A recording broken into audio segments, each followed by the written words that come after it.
Hello and welcome to another interesting episode of High Achievers, and I'm excited about today's program. We get to meet a phenomenal woman. She is a serial award-winning African sustainability and innovation leader with over 20 years experience leading conservation and sustainable development initiatives in Nigeria, Mali, South Africa, Senegal, Ethiopia, Kenya, and of course Zambia as well. She is a co-founder of CAADP, Non-State Actors Platform, and the Women Leaders on Climate Action. The list goes on. She is also a former African director for BONO's One organization. She is also Africa Regional Coordinator for ActionAid International and Country Director for MS ActionAid Denmark in Zambia, and she is immediate past country director for WWF. So we'll be getting to know more about her, and she'll be sharing her life story. Her name is Nachilala Nkombo. Hello and welcome. Thank you very much. It's good to be here. It's great to have you. I know that you have a very hectic schedule, so having you is a privilege. Well, it's always an honor to have an opportunity to share in whatever way that can support the development of our country. Yeah. So usually when we interview you, we're interviewing you with regards work, with regards sustainability. Earlier we had a conversation around the drought, but today we want to know more about you from a personal level. Who's Nachilala Nkombo? How do you describe yourself? As you said, I am known publicly as a conservation and sustainable development leader. But Nachilala's purpose at heart is that I love Africa. I get into conflict with anything that puts down Africa, also that destroys the natural environment. I'm a mother of two lovely children. I am a sister, I am an aunt, but most importantly, my purpose or my commitment to life is to see that Africa can do better than it's doing right now. I was born and raised in Livingstone, and which is why I'm so passionate about protecting the natural environment, because we saw firsthand the value and the beauty of the falls. We saw the value and the beauty of the wildlife that's there. But with the environment and climate change happening, all that is put at risk. I trained as an economist at UNZA, so I spent 4 years, maybe 5 years, because of the UNZA type closures that we had during our time. But really, beyond that time, my curiosity has been on what it is we can do that is game-changing, that can change the circumstances, not only in Zambia, but on the African continent. So I've challenged myself to learn, not only in school, but to learn from others in terms of what we can do differently and what we can do better to serve our people. Okay, nice. Tell us about life in Livingstone, you growing up. What sort of a family did you come from, and how was life back then? I have very fond memories of my childhood. I was raised in a large and loving family with both parents, really taking a special interest in each one of us. Growing up, our home emphasized on family values, on the importance of faith, on the importance of culture, and also on the importance of really appreciating and taking care of nature. So growing up, we basically were raised with our siblings, but lots of aunties, uncles, cousins, grandchildren are living with us at each point in time. So I really have no idea of what being raised in a nuclear family feels like. So I really don't have any regrets. Obviously, when we grew older, the parents were more strict. You have to be back home at 5 a.m. There was no alcohol. There was no night clubbing. But what was clear and present also throughout is the love of God that was in the house, expressed by the faith of my parents. They taught us to be God-fearing, and that really helped to build the compass for each one of us and helped to build the foundation on what all of us have become. Okay. Tell us which schools you went to. I went to a school called Dambwa Primary School in Livingston. For those that know Livingston, Dambwa is like a compound, but we had to walk a few distances every morning to get to work. But for us then, there was no complaint because that's what we needed to do to get the education. And then from my grade 7 into my grade 8, I was privileged enough to have gotten good grades that I was accepted at 2 high schools, at St. Mary's Girls in Livingston, as well as at St. Joseph's in Mazabuka, Chivuna. And because 2 of my older sisters were at boarding school, and there were some ideas about living home and being at boarding school, I opted to go into St. Joseph's in Chivuna, Mazabuka. So I spent my 5 years there under the tutelage of Catholic nuns. It was also another experience there. We just didn't learn our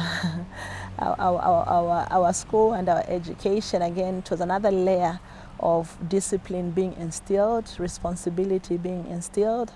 I was a prefect when I was at high school, and somehow, maybe by default, being a prefect and being one of the students that did quite well in class. I remember when we got to grade 11 and grade 12 telling my friends, all of us must go to UNZA, all of us, we must work hard.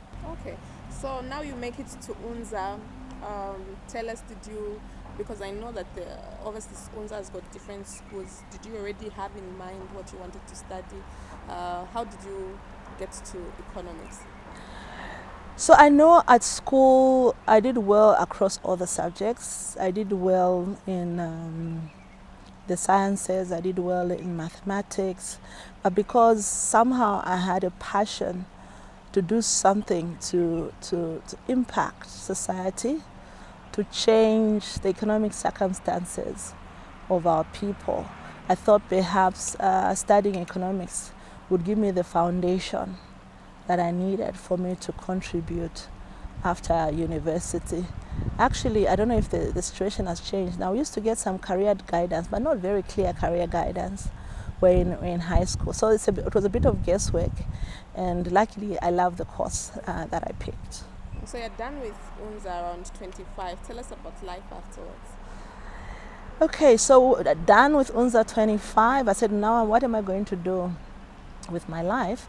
So mostly previous students that studied economics would go and work for the government in different ministries, particularly the Ministry of Finance and National Planning.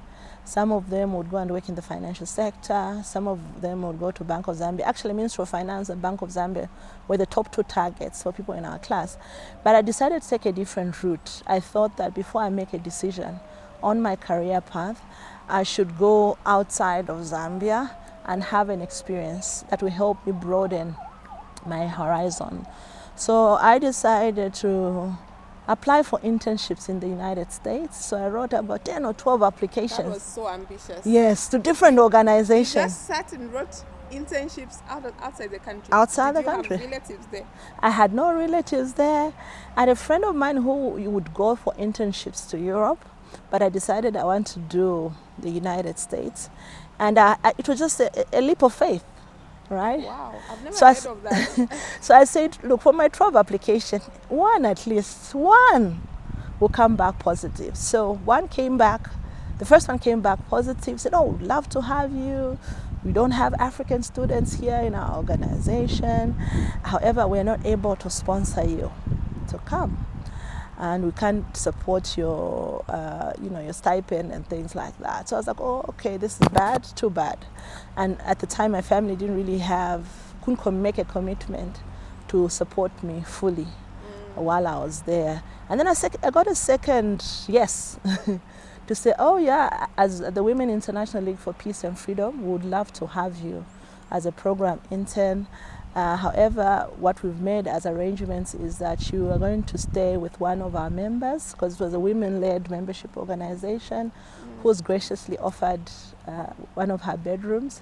And then as an organization, we'll be giving you, I think they're giving me about $135 a week for me to use for my train in and out of work, and also for my food during lunch break. So I got the privilege of taking my first job, which was an internship in Philadelphia, United States. I ended up loving the place. I worked with an amazing group of women mentors. All of them were white except for one black woman. Everyone was very supportive. Everyone was very gracious in showing me the ropes in terms of how to do the work. 3 months into that internship, I remember 9/11 happened. I don't know if you recall the time when the Twin Towers were bombed. And I said, what am I doing so far away from home when the world is coming to an end? In that moment, we didn't know how far that attack was going to go. And again, in that moment, that's when I learned about leadership, about crisis management. So our executive director at the time brought us together and just explained to us what had happened, and that the situation will be monitored, and all of us should go back home and stay at home, but we should stay in touch. So after a couple of days, I think when the situation stabilized, we went back to the office. The person I was supposed to be working under was so traumatized that she left her work and went back to the Midwest, in the middle of America, to be with her family. And for me, I did not have that option to run back to Africa, because to buy the ticket to get to Africa, my family had to put resources together to support my internship opportunity to be realized. But what happened in that situation is that it was a smaller organization, so it created a gap. And then I was, from being a program intern whose work was focused mostly on taking minutes, organizing meetings, running photocopies of all kinds of meetings, board meetings and so on, I ended up being elevated to act as the acting program manager for that portfolio, because my boss had left. And so I was given another opportunity for 6 months, and they said to me, Nachilala, you've done such a good job, why don't you just take this job full time? So I wasn't, my mind wasn't made up whether I wanted to build a life and a career in the US. Being in that organization also exposed me deeper to some of the challenges that were being faced across the world. And we in Africa seem to have been doing the worst of everybody else. So I said to myself, it might be better for me to use some of the experience that I've gained here to go and make a difference back home. So an opportunity came up with another American NGO called American Friends Service Committee. They were looking for someone to help lead their women and youth program on the continent of Africa. So the idea behind that program was to build the capacity of women and youth change makers on the continent, to support them with added skills, with added networks and resources for them to do what they're already doing in their communities. So I applied for that job, and again, through a leap of faith, I interviewed and I was appointed in that position. It was difficult for me to come back home or to Africa, because I wasn't sure whether I was leaving the land of opportunity to just go and do this job. But again, I really believe that God guides us our paths, and I believe that I made a decision to go where I was needed. So this organization didn't even have like a setup in Africa. So our team needed to come here and set up the shop. So I had to work from Pretoria for about 6 months from a partner organization, and my job there was to link up with training institutions across the continent, from Cape Town to Kigali. We worked with Mindolo Ecumenical Foundation here in Zambia to help us develop the leadership curriculum that we are going to use as examples. And also we work with a network of women and youth organizations that really help to make sure that we identify the young people and the women that were making a difference to benefit from our programs. So after 6 months, the office was opened in Harare, in Zimbabwe. And the beauty of our program is that it was not a Zimbabwe program, it was an Africa program. So from Zimbabwe, we'd come to Zambia and run some activities. We'll go to Kigali, be in Cape Town to do what we're meant to do. And I was actually very proud of what we're able to achieve there, because we trained over 120 young people coming from different African countries that were involved around different issues, from education to health to entrepreneurship. So while I was doing that job and enjoying it and having impact, I decided I needed to upgrade myself in terms of my own education. So I decided to apply for a master's program. So my best friend Brenda said to me, no, everyone goes to America, go to Germany, you can learn different things. When you come back, because I also went to Germany, talk German, and then tabakula for abantu. So I was like, okay, yeah, Brenda. That sounds like a good idea. Yeah, like, oh, yeah. So I put in the first application to this German university. And remember, when I was applying for my internships, I applied 12 different organizations. So I was planning to do the same, because I didn't know who was going to give me a scholarship for the studies. Lo and behold, within 1 month of having submitted my application, I got back a positive response that they'll accept me in their program and they'll fund me for my entire study. So that program was funded by the German government. And I remember going back to my boss to say, no, I have to go for my advanced education. I said, Nachilala, you can't leave. Your program is one of those we're most proud of. So if you go, things might go down and we'll have nothing sort of to showcase. So it was a very difficult decision, because that was my baby. We'd develop curriculums, we'd develop a network of young people that were doing amazing things. And I remember one of my other mentors said to me, Nachilala, you can't apologize for going to advance your education, because when you come back, you have more tools for you to work with to support this very continent that you love.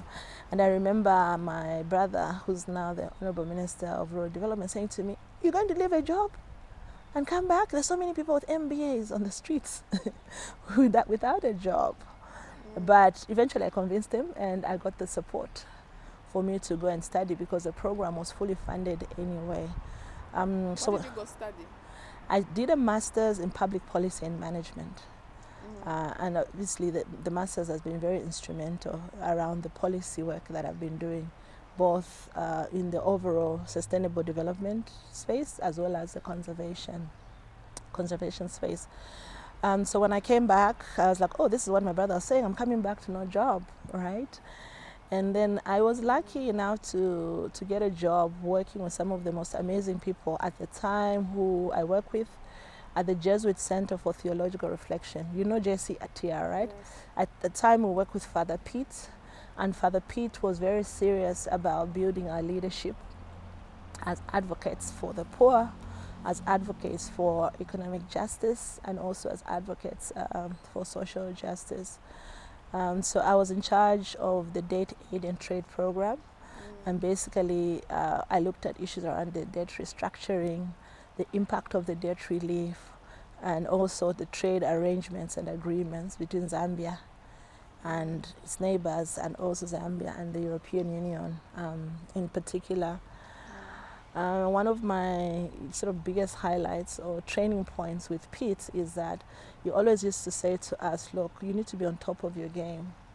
You need to know your stuff. You need to research your information. And there's no way if somebody comes in from ZNBC and asks for your comments about the drought, you're saying, I'm going to find out the information. No, you need to be ready all the time. And I think, again, I would say thanks to Pete, because he also helped to reinforce my leadership and my confidence in terms of handling public policy issues. From there, I moved on to MS ActionAid. I moved on first as a program officer, and I was quickly promoted to the deputy director for the country program, and then I became country director. So from program officer to deputy country director, what do you owe that quick progression to? Consistency. You have to go above and beyond the call of duty. to make a difference. And when you're making a difference, it's not just felt internally, it's also felt externally.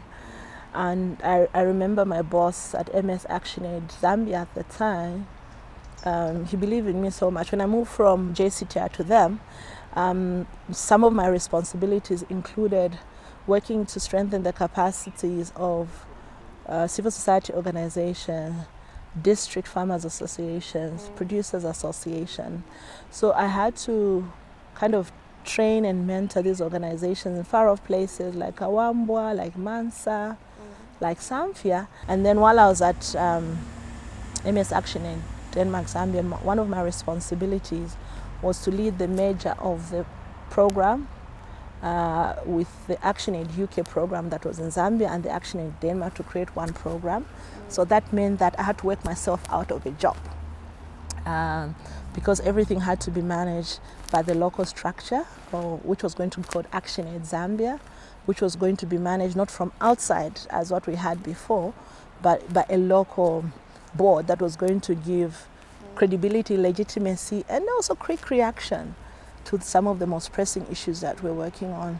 So after we finished that major process, I was reallocated into the regional coordinator job based out of Kenya, Nairobi, and my responsibility was to support different country programs in Southern Africa, East Africa, and West Africa, mostly that had gone through the major, but also other ActionAid programs that had not gone through the major, helping them on strategic issues, helping them on advocacy issues, and also helping them on other areas of program management. So I was in Nairobi for about 2.5 years, doing this advisory work because I was mostly an advisor. I was not on the front line. I was supporting the country teams to do their work where they felt they needed help. So when I was approached to take on a role at BONO's One.org organization, I thought to myself, maybe it's time again for me to get back to the front line of advocacy. So I had to move then from Nairobi to Johannesburg, and of course moving from Nairobi to Johannesburg again was not an easy decision. As you know, Joburg is known to have this violence thing going on, this security thing going on. But again, I just had to take a leap of faith because it's only God who looks after us. We can do what we want. We can put high walls, we can have so many guards, but if it's your day to go, you go. So I had one of sort of the best moments of my career working at One.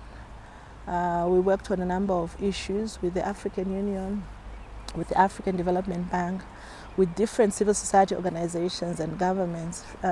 We concentrated largely in Nigeria because the theory that One had was that because Nigeria has a huge population, if you get one thing right, you touch so many lives. So in Nigeria, we worked on agriculture reform, we worked on issues of gender equality, and we worked on issues of public health care. So one of the pieces of work I'm most proud of is the work that we did to get the Nigerian government, the whole federal government, to start implementing, or actually to enact the what was called the Nigeria Public Health Bill. It was a bill for so many years. So through our research and mobilization, we were able to sort of create the pressure that was needed for an act to be put in place that forced the government to increase its expenditure on health services. The other piece of work that I'm proud of during my time at One is the work that we did in Mali. Historically, because of cultural and religious reasons, women in Mali were not entitled to own land at all. So for many years, civil society organization has struggled to get the law enacted to change that, to give women rights to land. So I remember asking my team there, where can we make the most difference? There are many issues in Mali. Where is the low-hanging fruit? Where is the civil society having difficulties where we can come in and give the one-style support, which was around advocacy, around high-level engagement of decision makers, citizens mobilization, as well as working with creatives, musicians, to just create a movement around a particular issue. So when the team picked that, we went full on to work on that topic. I remember I was hoping we were going to make it a Pan-African issue to get land rights for women across Africa in places where it wasn't there. But at the time, our bosses sort of thought, no, Mali is a small country, we shouldn't focus there. And I remember my team feeling a bit discouraged. I said, no, don't be discouraged. Okay, we're going to work on what the bosses want, but we're also going to work on land rights for women. And luckily, again, because of the consistency and the determination, we were able to get that law passed. And then in 2015, I became a mom. And that's been one of the biggest joys of my life. And with this busy schedule. That's what I'm coming to. So I said, because at one, I needed to be in Abuja, I needed to be in Washington, I needed to be in London, I needed to be in Spain, I needed to be everywhere. And I was not happy with myself for leaving my son at a tender age. And I felt I needed to move to a job that would have me more at home, to look after my family, more grounded, and just be present, because these people are only children once, right? You can't say I'll look after them later. So I started opening myself up to ideas of a job that would keep me either in South Africa or in Zambia or in other place, but be more at home. And when I was approached to do the WWF country director job here, it was interesting because it fitted what I was looking for. A country job, not an international job or a regional job, right? So it meant that even if I'm moving, maybe I'll be moving to Choma and back and stuff like that. So it was interesting because it was aligned with what I wanted to achieve at the family level. But secondly, it was also coming home, right? For me to have another chance to contribute what I'd contributed before, and also, what I'd done in other countries like Nigeria and Mali, the ones that I've already talked about. And the people around me did not know much about what WWF was. So I said to myself, I'll make it work.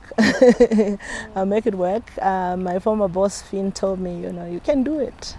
So I got here, just embraced the opportunity. The challenges were huge in terms of environmental degradation, and there were environmental threats everywhere. And the resources to respond to that were limited. At the time I joined, we had many small short-term projects. And so when you're looking at a problem where, say, all the wildlife has gone, or maybe a water source has dried up, it needs a lot of money.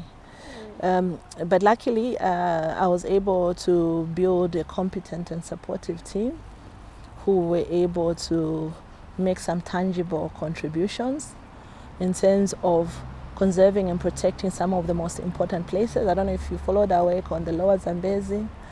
We also work to get conservation not to be an issue only for environmentalists, but make conservation and climate action everyone's business. And I'm sure over the years you've noticed that a lot of companies in the private sector have also joined the bandwagon. In a way, I think we contributed to that shift, to that movement, where now Zanaco is one of the leading organizations on climate finance in Zambia, and we work very closely with them, sharing their financial expertise and our conservation expertise to do certain things that we believe will help to build sustainable futures for Zambia. I work very closely with traditional leaders and community leaders who know what needs to be done to conserve and protect their natural resources. As a country, we are very well endowed with a range of resources, from forests to wildlife to water, but we're losing these resources at a very high, unprecedented rate. This is our capital to build that Zambia that we want, that middle-income Zambia. But if we don't look after these resources, if we don't, arrest these threats, they're going to threaten the futures of our children. We've spoken a lot about you career-wise. I know at some point you spoke about your son and how you had to try and change jobs so that you could try and raise him. Tell us about your family now. When it comes to family, I love my family. My family remains my core, so it means it remains my focus, whether I'm working, but especially when I retreat from my work. I've been lucky enough to have a supportive family throughout, whether it's trying to achieve my academic goals or my professional goals or my other professional goals. My family, each one of them have been there for me when I've needed them, whether I need a babysitter or whether I need a reference for anything. Obviously, weekend time, I spend some time at church as well, and really making sure that my kids are also grounded in faith like I was. I'm a Seventh-day Adventist, so Saturday is for church. And also for me, it's very important that I get more and more involved in my son's life and also my adopted daughter's life. I try as much as I can to get involved in the school activities, so it is very difficult sometimes because our schedules do clash, but I make sure that at least when I'm not working, we're out there having fun as a family. We still spend a lot of time in nature. We visit places that they like, whether it's a national park or it's an entertainment center. Apart from church, I also use some of my spare time to mentor other young girls, and I believe in the power of mentorship because I'm who I am today, because a lot of men and women throughout my journey dedicated their time to guide me, to show me the way, to mentor me, but also to let me know that they believed in me. I know that you've won numerous awards and I know that you've achieved so much, but what do you term as success? Okay, what I would term as success is maybe through my intervention and support, I see a community succeeding. I think I talked about the work on healthcare in Nigeria, seeing the Nigerians push that and getting the governments to commit financing for their health centers, getting to see communities in Luangwa. I remember I also worked on a campaign on Luangwa that was looking at the threats around the ecosystem, seeing the communities there activated, raising their voices and being heard by decision makers, for me, counts as success because it changed the whole direction, all prospects for a community. I think that the way in which we are engaging or responding to climate challenge as a whole society is no longer just a topic for environmental groups. Everyone is trying to find a solution to climate change. And we've made the fact that we contributed as a team to making climate action and conservation everyone's business. I think it's a big issue because if we did not make it everyone's business, what we are risking to lose in terms of strong and sustainable futures will be too difficult for us to arrest in the future. So I feel I'm successful when I multiply myself, when I see several Nachilalas out there doing what they care about, serving the communities and having an impact.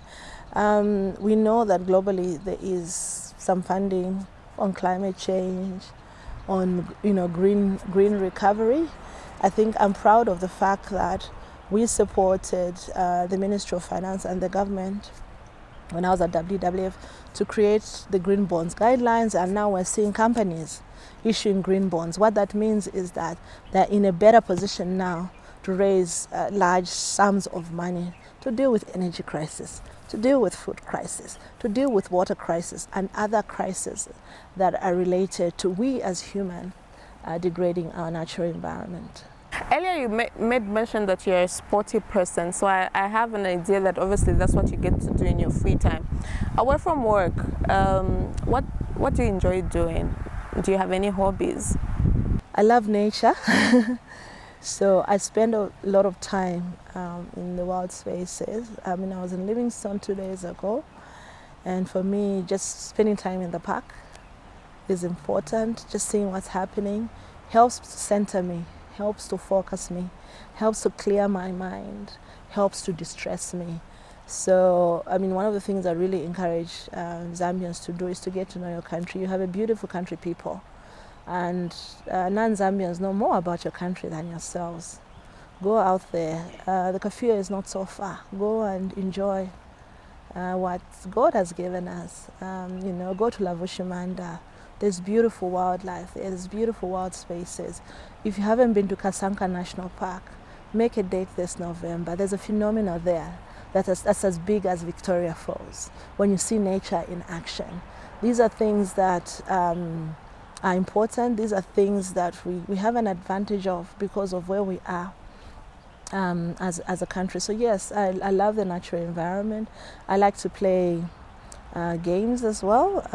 When I was at school, I was very good at chess, and so I've tried to pass on that to my son. He's got an interest in chess. It's a bit difficult to get him to focus, but only because he's 9 years old. I'm hoping he's going to gain an interest in that. As we come to a close, Nachilala, what's your word of advice, especially to young people who are just starting out? Find your purpose first. Take the time to find your purpose. Identify where you can actually make a difference as well. But it's not enough to find your purpose or identify where you can make a difference. Invest in yourself, okay? Invest in yourself in terms of the basics of education, right? Get that right and sort that out. Be in an environment where people actually challenge you to do better, where people actually believe in you. I've gained from having lived around and worked around a circle of people with very high standards. So I had no choice because the writing was on the wall. So this is how you do things. So when you find yourself with people who are okay or complacent with certain things, just know you will not go far because that environment is already limiting you. You will not know everything. There's no harm in reaching out to people who know more than us on a particular subject.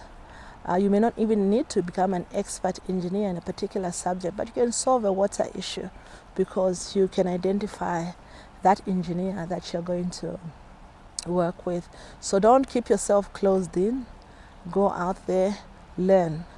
In my language, they say that, look, you prosper when you go out to learn and build yourself. So that's what I would say to young people. But lastly, I would also want to say that stay true to yourself. Integrity is number one in your career.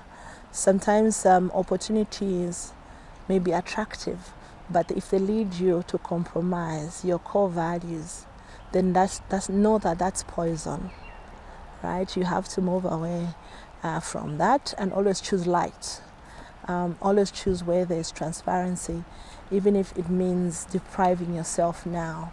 You'll thank yourself in the future. All right, and I'm going to borrow the words of BONO, U2 lead singer as well as founder of the One campaign.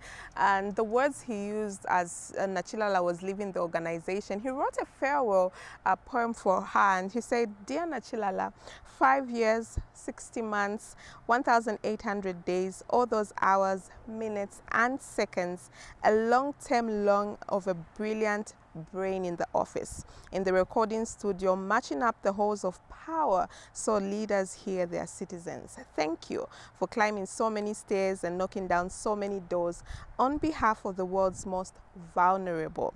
And thanks to Prince for sharing his mom with us. Your fan always, Bono. Now, Bono, like I mentioned earlier, is U2 lead singer as well as the founder of the One campaign. And so many special thanks to Nachilala today for sharing her brain with us and sharing her story. I do hope that you'll be able to join me next week for another exciting episode of High Achievers.